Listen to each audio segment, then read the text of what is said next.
Great. Thank you. Thanks so much, Kath, for inviting me to speak about nutrition and cancer, which, is a very, very important topic. And I'm so glad that you've asked me to speak about it. So a bit about me, I'm a registered nutritionist. I'm working as a medical affairs manager at Nutricia, which is a medical nutrition company. So we talk about nutrition a lot and nutrition in different conditions. So what I'll cover today is why nutrition is important in cancer, talk about weight loss and the risk of malnutrition in cancer, give you practical advice on how to eat to support your cancer journey, including managing the symptoms that you might come across or you are coming across that are affecting your eating, and also sort of myth busting a bit about diets and misinformation that we might find online or hear from peers. And then finally, I'll signpost you towards some resources which will help to give you support and advice on nutrition in cancer. And then we'll have a Q&A session at the end. So why nutrition is important in cancer? And I really want to start from the basics of nutrition. So what is a healthy, balanced diet and what foods do? So food has nutrients that our bodies need to work well. So the main groups are carbohydrates. So these will be starchy foods. If we look at the plate on the left, so the starchy carbohydrates like bread, rice, pasta, potatoes, oats. And then we have proteins, which are meat, fish, dairy, eggs, beans. So that's the pink triangle at the bottom. And then we have fats. So this is butter, oil, and then fat that's naturally present in foods such as meat. And that's the very little sliver of a triangle on the bottom right. And then we have fiber, which is kind of spread across the food groups, but it's in fruits and vegetables, it's in nuts and seeds, it's in whole wheat bread, whole wheat pasta. And these carbohydrates, proteins, fats, and fiber are often considered as macronutrients, and they make up your diet. And then within those, vitamins and minerals are micronutrients, so they're within your food as well. So typically, if you think just colorful food will have lots of vitamins and minerals, so that's fruit and veg, but it's also added to things like flours, breads, and cereals to help, and this is called food fortification.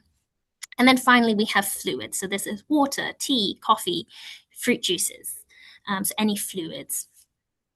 So if you think of your house as a house which is under constant renovation, so you're constantly like replacing doors, you're constantly fixing things. So each nutrient is a building block or an element of your house or your body, and it's needed in certain amounts. So if you don't have these certain building blocks, your repairs to your house might not be able to happen, or they might not be to the standard that we'd like, which leaves your house or your body less stable and more easily damaged. So that's when you start to introduce the concept of malnutrition. Your body isn't able to repair itself or function in its optimal way. And nutrition is really important at every stage of your cancer journey. So before, during, and after. And we know that the cancer itself and the treatment can impact your body's nutritional needs.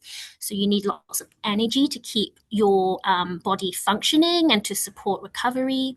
You need more protein than usual to help keep your muscles strong, to help repair damaged tissue and maintain a healthy immune system. And you need vitamins and minerals to keep you healthy, keep your immune system strong, and to support recovery. So if we go back to the renovating house analogy, so your house is always under constant repair, your body's always constantly repairing itself, but any illness such as cancer and also other conditions like the treatment of cancer can add extra challenge. So for example, it's poor weather, which causes damage, delays, repairs. So keeping your house in good condition can take longer, and it might need more building materials or nutrients. So now I'm going to go through, I guess, the different stages of your cancer journey and why nutrition is important at each of these stages. So prehabilitation or prehab is about getting your body ready for treatment, and this involves improving your nutrition, your physical fitness, and your psychological well-being. So being as well nourished as possible before you start your treatment can really help you and your body deal with any problems that might arise along the way. So eating enough calories, which gives you energy, and protein to keep your weight steady and keep you as strong as possible is really good. And I'll give you some ideas and tips later on in the practical session about how to do that. And then if you're underweight or you've lost any weight unintentionally, then you'll probably be advised to try and gain a little bit weight in the build up to your treatment. And even if you are overweight, then losing weight at this time is not recommended, and the evidence really supports this. So we do not want to be losing any weight at any time during your cancer journey. And then during treatment, so maintaining your weight and your muscle strength can help limit the side effects of treatment. It can improve the efficacy of treatment to make it work better, and it can contribute to a better quality of life. But we know that the treatment can have lots of effects on your eating and your nutrition. So again, it's really important to try and keep up energy and protein intake as much as possible in order to keep your weight steady, keep you as strong as possible to give you the best outcome. And often the main barriers to nutrition and eating during treatment are the side effects. So I'll be discussing the practical solutions to help with side effects later. And then after treatment, rehabilitation or rehab can help you manage any lingering side effects of the cancer, the treatment, and help you to return to activities of daily living. So good nutrition helps improve your physical and your mental functioning. So most importantly, it can improve your quality of life so that you can get back to those daily activities. So eating well helps your body to recover and heal after treatment. And continuing to eat lots of protein can help rebuild your strength and energy so you can get back to your life activities. So that was why nutrition is important in cancer. And I want to highlight weight loss and the risk of malnutrition in cancer. So the evidence shows that losing weight during your cancer journey at any point can impact treatment. And this is often talked about as malnutrition or undernutrition. And this happens when your diet, so what you're eating, doesn't contain the right amount of nutrients, and your body isn't getting enough of those nutrients to function and repair itself. And if you have cancer, you are at a greater risk of malnutrition because of the cancer and its treatment. So again, thinking back to that house, it's you've got challenging conditions. You've got bad weather, the ground is slippery. It makes repairing the house more difficult. And the evidence shows that malnutrition can delay or interrupt treatment, which makes it harder to stay on track. It can mean poorer health, shorter survival, and lower quality of life. And it can also lead to longer hospital stays or more return visits to hospital. So nutrition is really important to keep on top of during your cancer journey. So here are some questions that you can ask yourself regularly, just to keep an eye on any red flags that might mean that maybe you're at risk of malnutrition. So the first is, have you recently lost any weight without trying to? So this could manifest in terms of your clothes being more loose, your belts, your jewelry, or your dentures now being loose fitting. So these are all signs that you've maybe lost a bit of weight. Have you been experiencing any changes in your bowel habits? So we're thinking constipation, diarrhea here, or do you have episodes of nausea or vomiting? And we know that these can impact kind of your intake, what you're eating, and that's why that could be a sign. Are you feeling full after small amounts of food than normal? Or are you experiencing lack of appetite or just not interested in food anymore? And again, these can really be signs that you probably aren't eating as much as you normally are, and therefore not being able to meet your nutritional requirements. And then finally, are you experiencing any symptoms? So, for example, dry or sore mouth, any taste changes, any difficulty swallowing, which all impact on your ability to eat and drink. And again, this can lead to you not eating and drinking enough. Um, and if there's one thing I'd like you to take away from today is don't wait to be asked about your nutrition. So really try and be proactive about it. Keep an eye on what you've eaten, what you've been eating, how you're feeling. Look out for signs of weight loss. And if you notice any of the above signs, really speak to your medical team. So, or your nurse or dietitian straight away, because the earlier that they can address these and kind of keep you stable, then the better, the more impact it can have. So what should you do if you've noticed that you've lost weight unintentionally, or you've had any of these symptoms that I talked through just now? So if you are concerned, I would advise you to speak to your medical team. But some steps you can take while you're waiting to speak to your doctor or your nurse or your dietitian is continue to eat and aim for 3 meals plus 3 snacks per day. So this is introducing lots of opportunities for you to eat, introducing lots of opportunities to put nutrition in your body. Try to include a high protein food with a starchy carbohydrate at each meal. So if this is a main meal, this could be sort of meat and rice or pasta, or it could be peanut butter and banana on toast. This could be scrambled eggs or beans on toast. It could be Greek yogurt with fruit, nuts, and honey. And I'll give more examples on how to introduce sort of higher protein and energy foods later on as well. If your appetite is best at certain times of day, if you notice, oh, I'm feeling a bit more hungry at breakfast, say, then try to eat your bigger meal then. So really giving your body the opportunity to get as much nutrients as possible. But still try to eat, little amounts of food often throughout the day. And then nourishing snacks and drinks are also a good way to get in that extra energy and protein, and I'll touch on that later on as well. And then generally advised to avoid any kind of low fat or diet foods unless you've been previously advised by a healthcare professional, because these often don't have as many calories as standard foods because they've been taken out, but you really need these calories and this energy during your cancer journey to support your body.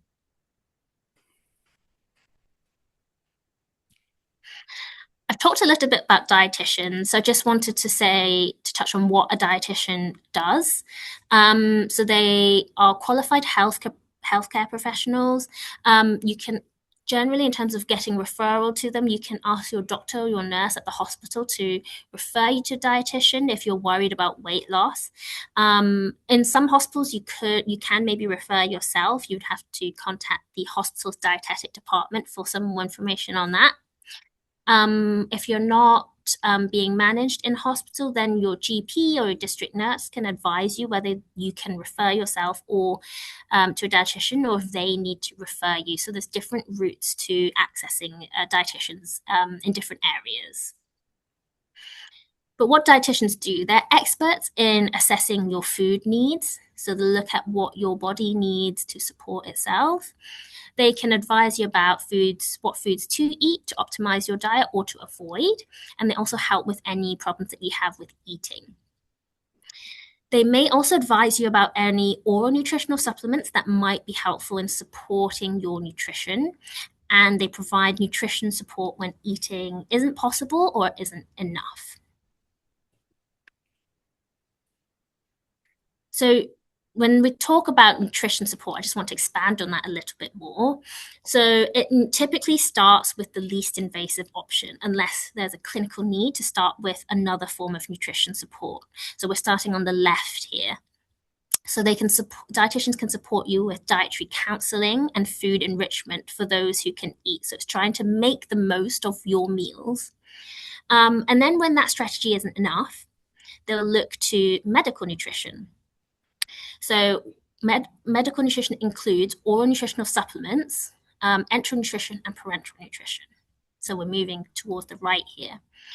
Oral nutritional supplements are drinks that provide energy, protein, fat, vitamins, and minerals in the appropriate amounts, and they can really help when food intake alone is not enough to support your nutritional needs. So you're not quite eating enough through your diet, and oral nutritional supplements add that extra top up so that it helps you to meet your body's nutritional needs.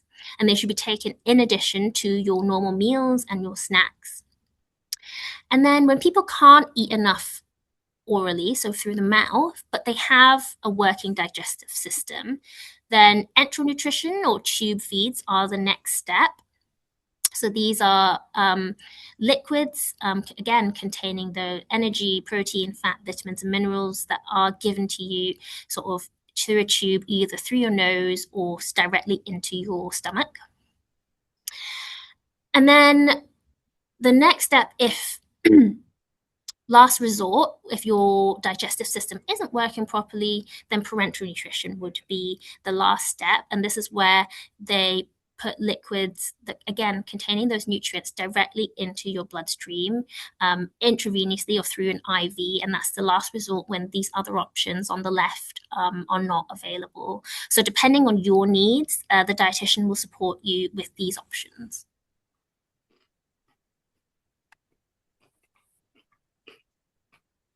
And now the kind of more practical advice on how to eat to support your cancer journey and support your body going through it. I would like to start by, again, pointing back to the Eat Well Guide. So this is sort of general advice for the population on healthy eating. So if we look at your plate, then starchy carbohydrate should make up about a third of the food that we eat. So again, thinking about potatoes, bread, pasta, rice, so they're really good source of energy. And then looking on the left, fruit and vegetables, they should make up about a third of the food we eat each day, because these give you a lot of fiber and vitamins and minerals. And these can be in different forms. So they could be fresh, they can be frozen, they can be tinned, they can be dried, they can be in juice. Yes, they give you that good energy, fiber, vitamins, and minerals. And then in cancer specifically, we should also be focusing on eating more protein to support your muscle maintenance, so keeping your muscles strong. So that's the pink triangle on the bottom. And really this triangle in cancer should be a little bit bigger, because your needs, your protein requirements and your needs are higher. So examples of good sources of protein are beans and pulses, nuts, eggs, fish, meat. Those foods are all good sources of protein. They also can provide you some vitamins and minerals. And then dairy, just to the left of protein, also really good source of protein. It gives you vitamins, it has calcium, which keeps our bones healthy. And then that little tiny triangle next to dairy are oils and spreads. And these are good sources of fat, which is really high in energy. So these can be really helpful in managing malnutrition, as they provide lots and lots of calories in a really small volume. And then generally we should continue to aim to drink about 6 to 8 cups of fluid a day. So this can be water, coffee, tea, juice, and you should aim to drink enough during the day so that your pee is a pale yellow color. So it's a really good idea to check when you go into the toilet what color it is, and if it's a darker yellow, then that maybe indicates that you need to be drinking a little bit more. But if there's a nice clear pale yellow color, then that's great, and that's what we're aiming for.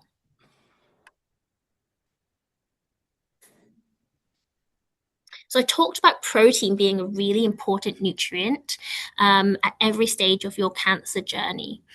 Um, and you want to try and focus on increasing protein intake at each meal or snack. So you could do this by incorporating things like meat. So this could be sliced chicken, for example, fish. So this can be fresh fish. It can also be in form of canned fish. So canned tuna, canned salmon, really great sources of protein. Eggs. So this could be, having a boiled egg, could be putting scrambled eggs on toast. Eggs are just really good source of protein. You could add nuts and seeds to your meals or your snacks. And again, these are really good sources of protein. You could drink a glass of milk. And then we're thinking about dairy here. So drink a glass of milk with your snack, or you could have a bowl of yogurt with fruit and nuts and honey in it as a snack. You could be putting cream cheese on bread or crackers, or use it as a dip for either bread or fruits and vegetables, I guess. And then thinking about more plant-based options, we've got, tofu, you've got beans. So beans are really great sources of protein and fiber. And canned beans are really easy to add to any meals with like a sauce. You can add it in, and that will help top up that extra protein and a bit of fiber. But even something simple like baked beans on toast with cheese is also really good and giving you that source of protein. And then any lentils or pulses. So again, lentils are also really good to be adding to your foods, your kind of sauce-based dishes. And then having snacks such as crackers and hummus is a really good source of protein, because those chickpeas in hummus again provide that fiber and provide that protein.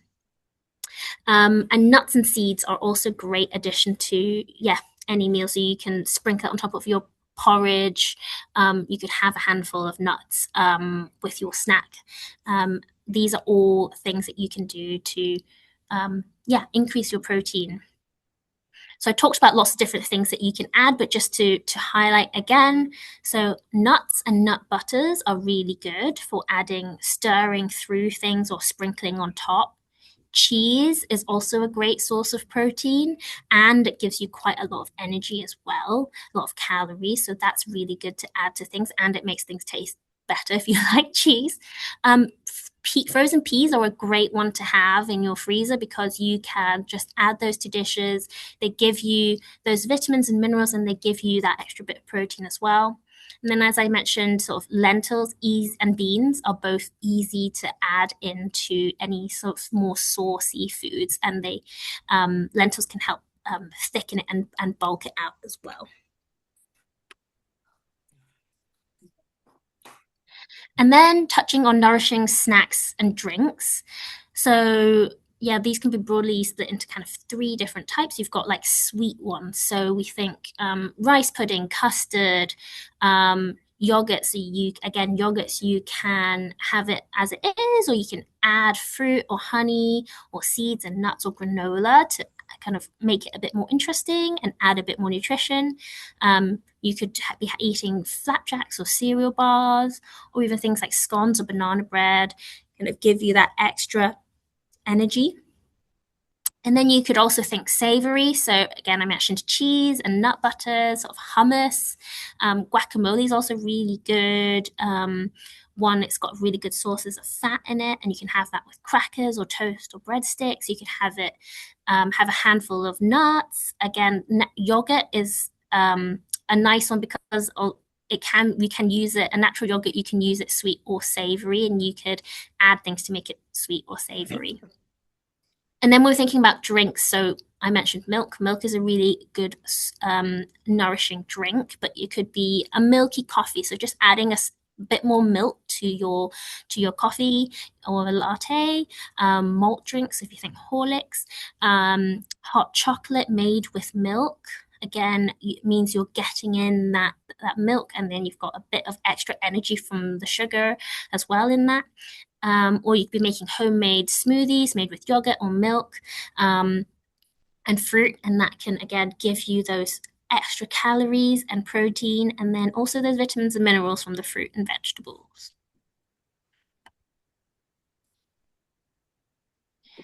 And then I wanted to touch on getting enough protein in vegetarian and vegan diets, because these diets can often be a little bit trickier, not impossible, but a little bit trickier to make sure that you're getting enough protein. So for vegetarian diets, good sources of protein would include eggs and dairy. And then cereals and pulses can complement each other to provide a good quality protein. And you really need to be paying attention to the choice and the quantity of protein that you're eating. So eggs and dairy are good sources of complete protein, but pulses you kind of need to mix and match with some cereals to kind of get that equal quality. And then just don't hesitate to talk to your medical team if you are concerned, or if you want a little bit more advice or support on it.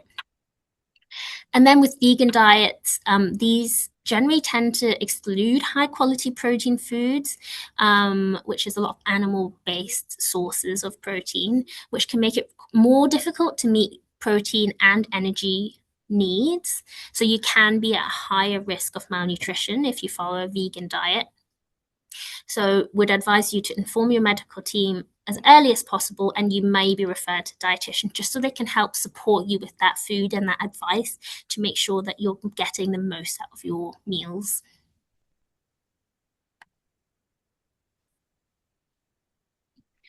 And then I want to talk about myth busting some diets that we might hear about from friends or family or see online. So, generally, any sort of dieting is not advised in cancer because it could then lead to weight loss and muscle loss. So, any red flags for diets or trends which are not suitable would be any diet focusing on eliminating, so cutting out foods or groups of foods. So, for example, the ketogenic diet, where you're cutting out a lot of carbohydrates, the paleo diet, the sugar-free diet, gluten-free diet. Again, these kind of cut out a lot of food groups, and this removes your opportunities of getting nutrition into your body. And then any diet which focuses on a single food or food group, again, not advised because you're really heavily restricting your diet. So this could be the carnivore diet, or any juice cleanses would not be advised. And then any diet where you're going long periods without eating. So it could be the 5-2 diet or intermittent fasting. Again, these are not recommended when you're in your cancer journey.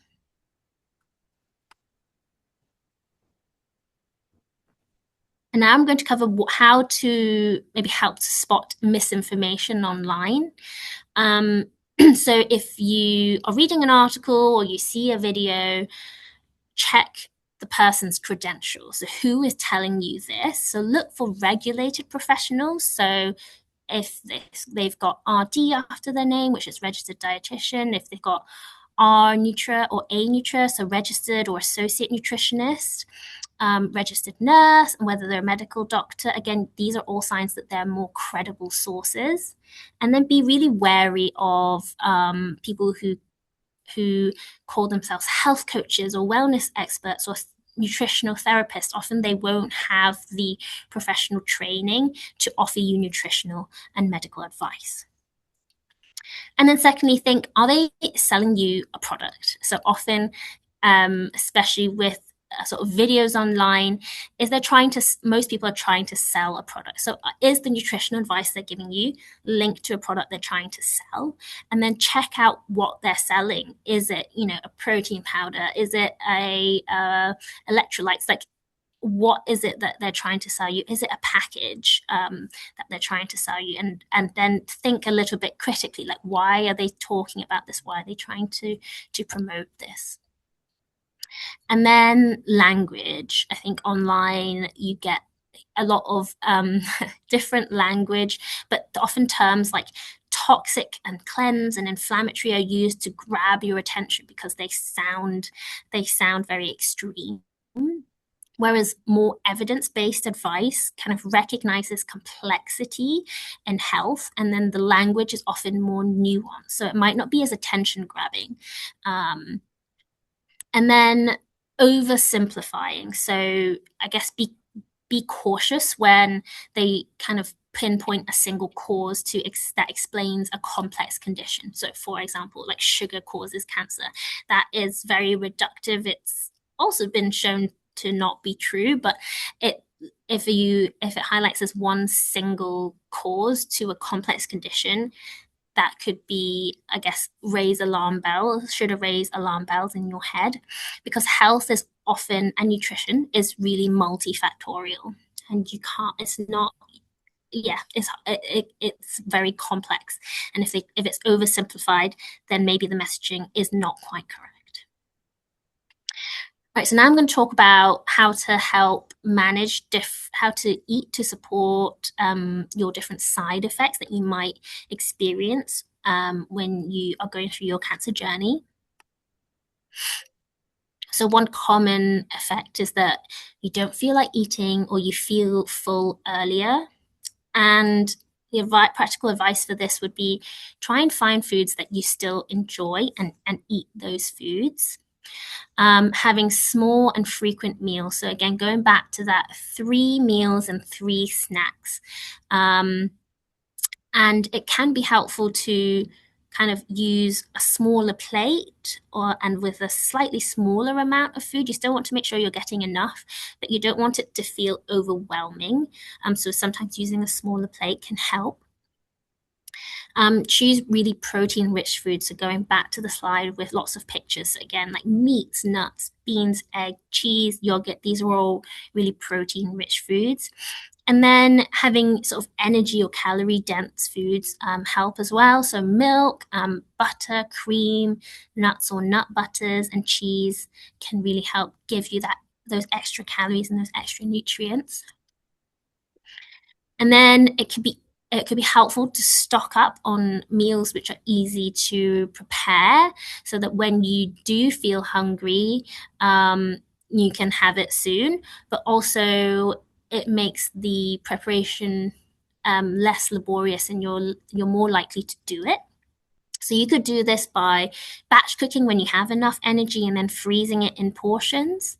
It could be by buying ready meals, if that is what helps you, or asking friends and family to help. So can they just make, again, a slightly bigger portion of what they're making already, and give you an extra 1 or 2 portions that you can keep in your fridge or freezer. And it's really leaning on your friends and family to help you as well. And then try and keep having those nourishing drinks and snacks that I mentioned earlier as well. Another common symptom in cancer is taste changes. So to help with that, it's again finding foods that you like, that appeal to you, that smell good.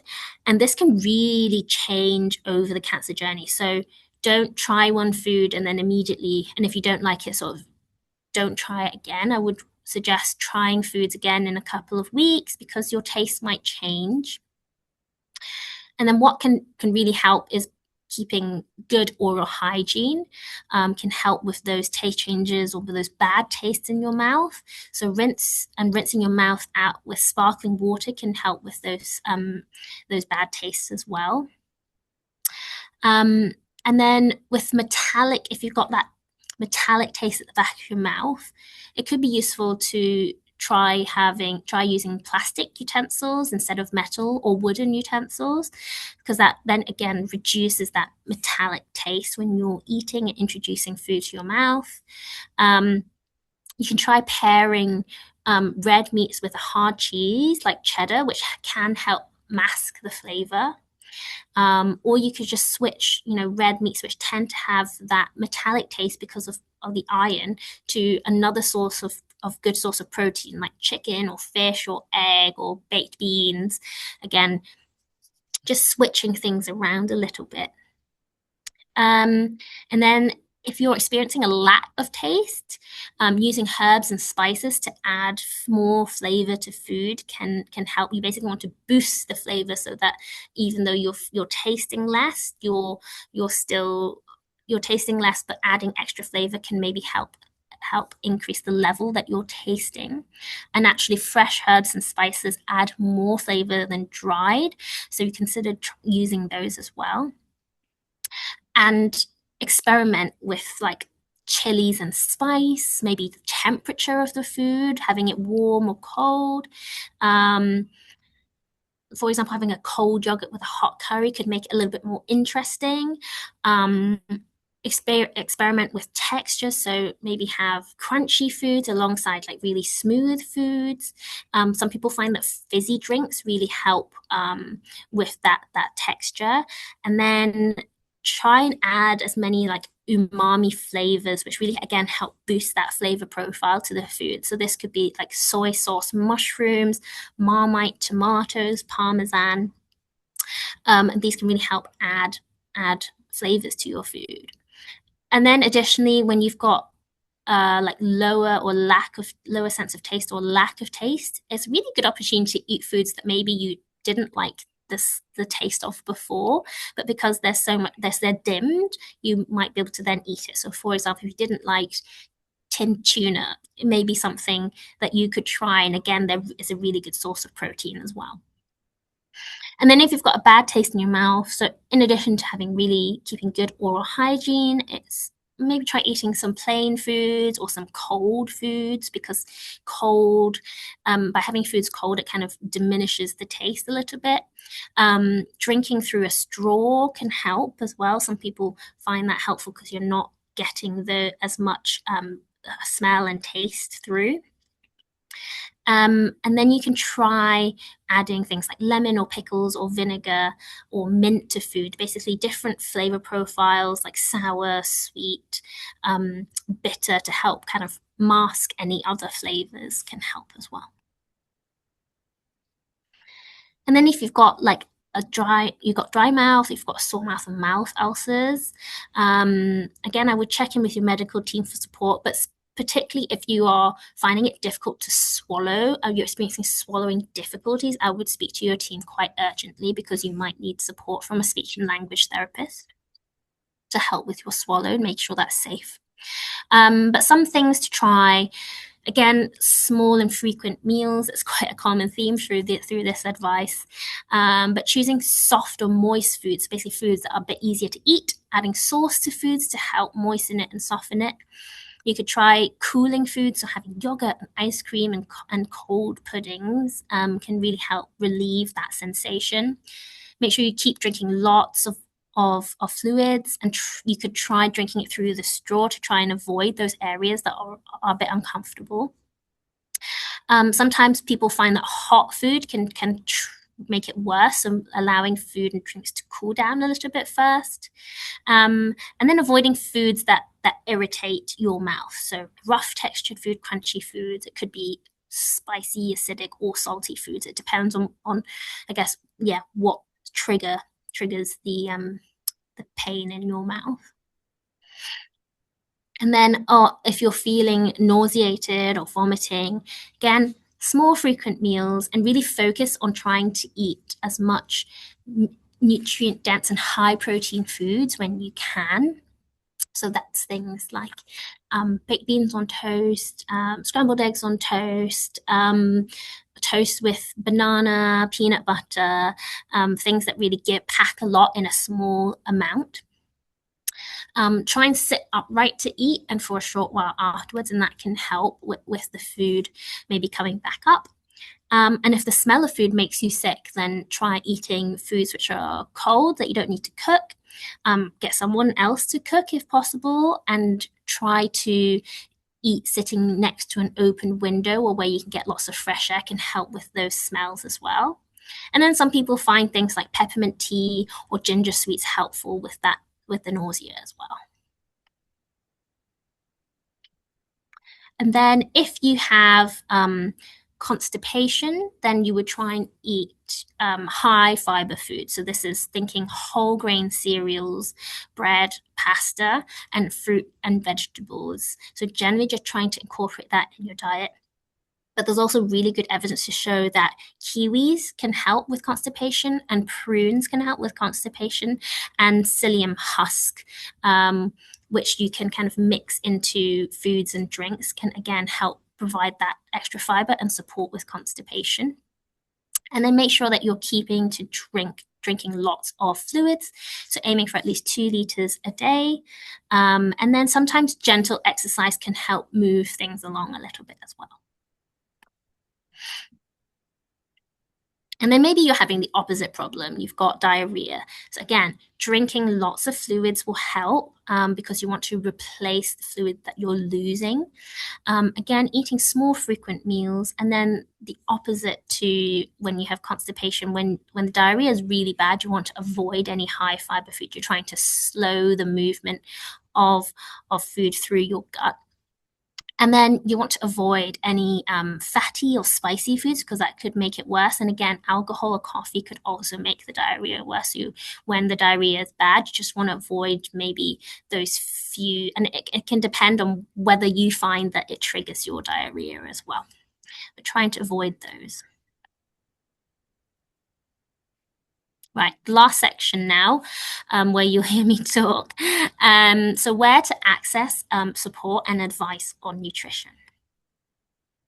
So there's a few really good resources online. So the World Cancer Research Fund have a booklet called Eat Well During Cancer. There'll be a link in the chat, but also you can scan the QR code if you've got your phone handy. But this is a booklet that really helps you to cope with the common side effects of cancer and cancer treatment. And it's got lots of recipes in there. So it's a really good resource if you'd like to have a look. And then the World Cancer Research Fund also have a helpline, which is manned by oncology specialist dietitians. So I've got the opening times here. It's Tuesday 12 to 2, Wednesday 6 to 8, and Thursday 6 to 8 p.m. And it's a free support line. And it's, as I said, specialist oncology dietitians at the end who can maybe give you a little bit more advice if you're maybe struggling with food or you're struggling to get a referral to a dietitian through your hospital. And then I'm sure you've heard of Macmillan. So Macmillan Cancer Support also have lots of good booklets, healthy eating in cancer, eating problems in cancer, and the building up diet. And these are all really good practical booklets to help you and your diet during cancer. They also have a support line, which is again free. So you can call them 7 days a week, 8 a.m. to 8 p.m. And these are manned by oncology nurses. So again, they can provide you with a bit more support as well, and on a whole range of topics, not just nutrition, but they can provide you a bit of nutrition support too. And then a couple more resources. There's a website called the Malnutrition Pathway where they have some leaflets. For example, the Eating Well leaflet, a leaflet on protein and the importance of protein, and then on how to make the most of your food and how to manage different symptoms. And then also if you are taking oral nutritional supplements, like how to change things up a bit so that you can still take them and make the most of your diet and your nutritional supplements. And if you prefer something in a video format, the Royal Surrey NHS Foundation Trust have some really good diet and cancer videos, which are created by dietitians, their dietetic team, and they're for their patients. And they're really short and they kind of address different topics, like if you don't feel like eating, if you're constipated, if you're finding it difficult to swallow, and each one kind of targets a different symptom or side effect.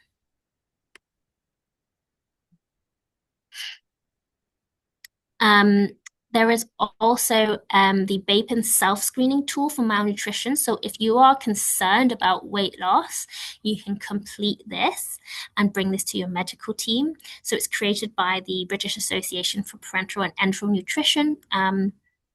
And you just put in these three bits of information, so your height, your weight, and then your weight 3 to 6 months ago, and then it will give you a result, and you can bring this to your visit, your next visit, and talk to them and say, I'm worried about weight loss, and they can have a look at that as well.